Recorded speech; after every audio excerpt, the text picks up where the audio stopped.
Chicago. A city of power, silence, and secrets. Tonight, we tell the story of the vanished heiress. This is the story of the vanished heiress, and the secrets she left behind. Chicago has always been a city of two faces. One built on steel, ambition, and glittering skylines, and another carved from shadows, corruption, and silence. Nowhere are those two sides more visible than in the Gold Coast, an enclave of wealth and history pressed against Lake Michigan.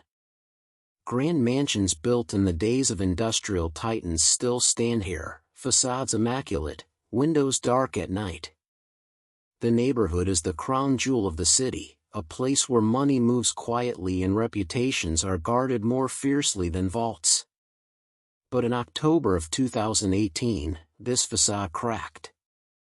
What spilled through was a mystery that has yet to close. Her name was Evelyn Harrow. 29 years old, daughter of developer William Harrow, heiress to a fortune tied to steel, real estate, and investments that touched nearly every corner of the city. She was photographed at galas, featured in society pages, and hailed as a philanthropist. But Evelyn Harrow's story didn't end in glittering ballrooms. It ended in silence. Or perhaps more accurately, it has never ended at all. Because Evelyn vanished, leaving behind a trail of questions that still hangs over Chicago like smoke. The last time anyone saw her was October 12, 2018. Evelyn attended a fundraiser at the Drake Hotel, a landmark of elegance on the Magnificent Mile.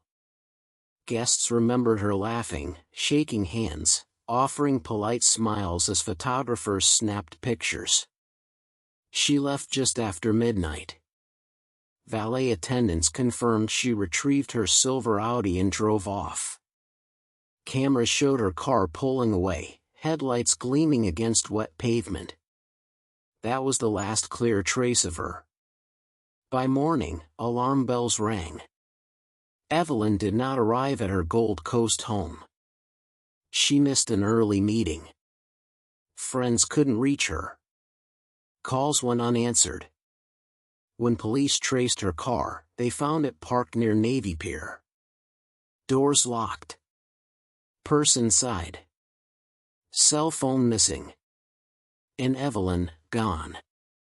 Chicago police opened a missing person investigation, but for a woman of Evelyn's wealth, the questions cut deeper.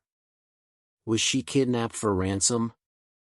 Did she run from her life of privilege? Or was something darker at play? Detectives pulled traffic footage from East Grand Avenue.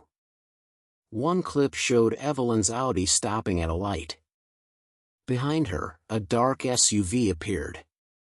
Its headlights flared briefly, then went dark. Seconds later, the feed cut out, camera malfunction, officials said. Detectives weren't convinced. Inside Evelyn's home, investigators found no forced entry, no struggle. But on her desk sat a half-written letter. Its words chilled even seasoned officers. If something happens to me, it wasn't an accident. Friends later told police Evelyn had seemed restless in the weeks before her disappearance. Nervous, distracted. She confessed to one she was onto something big. Another remembered her saying, "If I'm right, this city won't look the same again." None knew what she meant. But Evelyn's life wasn't as simple as the papers showed. While the public saw a wealthy heiress in designer dresses, those closer described a woman at war with herself. She was generous, but restless. She worked late, often poring over documents. Some suspected she was digging into her family's empire. And what she found, they believed, may have been the reason she vanished. The Harrow empire had always drawn whispers. Rumors of connections to organized crime, of deals in backrooms, of land seized through questionable means. Nothing proven. Nothing public. But Evelyn, it seemed, wasn't content with whispers. She wanted proof. Detectives combed through her emails, files, and calendars. They found appointments marked with initials. Meeting spots written then crossed out. A note on her phone referencing shell accounts, offshore. The most damning discovery came from a confidant who claimed Evelyn had been in contact with a reporter. She was preparing to share evidence, though of what, no one knew. 2 days before she vanished, Evelyn was reportedly seen meeting a man at a coffee shop near the Loop. He was a journalist known for covering corruption, though when questioned, he denied meeting her. Weeks later, that same journalist abruptly left the city. His apartment was cleared out, phone disconnected, his byline vanished from local papers. By now, the case was spiraling. This was no longer just a missing woman. It was a collision of wealth, secrets, and power. The trail led to a warehouse near the Chicago River, a property held by a shell company tied to the Harrow family. Detectives entered with a warrant. The warehouse was empty, air-thick with dust, corners stacked with crates. But on one wall, written in chalk, were 2 words, "Stop digging." It was as clear a warning as any. For investigators, it was proof that Evelyn's disappearance wasn't random. It was deliberate. The case grew colder as months passed. The black SUV was never traced. Its plates were fake, its trail erased. Detectives faced dead ends at every turn. Witnesses recanted or refused to speak. It was as though the city itself had swallowed her whole. But whispers remained. That Evelyn uncovered laundering tied to city contracts. That her family fortune was entangled with men whose names could never appear in print. That she had written everything in a journal. A journal no one has ever found. By early 2019, Evelyn's name was gone from the papers. But in precincts, her case remained pinned to the wall, her photo staring back from a fading file.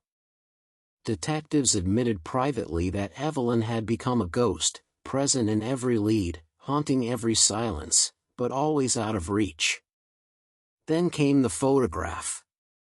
It surfaced not through official channels, but through a private investigator hired by Evelyn's mother. It arrived anonymously, stuffed in a plain envelope mailed to a P.O. box. Inside was a single Polaroid. The photo showed Evelyn in a dimly lit room. Her wrists bound to a chair. Her eyes wide, not defeated, but fierce. On the back, written in thick black marker, was one word, truth. The photo was turned over to police, but no confirmation was made public. Officials denied knowing its origins. Some say it was dismissed as a hoax. Others believe it was buried to keep panic at bay.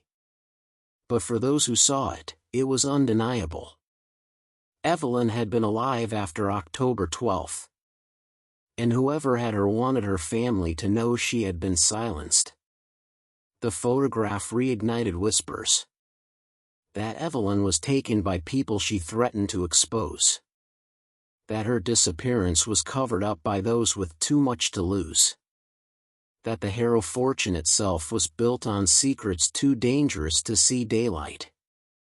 To this day, Evelyn Harrow has never been found. Her case sits cold in Chicago's files, but her story is far from forgotten. In the Gold Coast, her name lingers like a ghost. Some say her journal is still out there, hidden, waiting.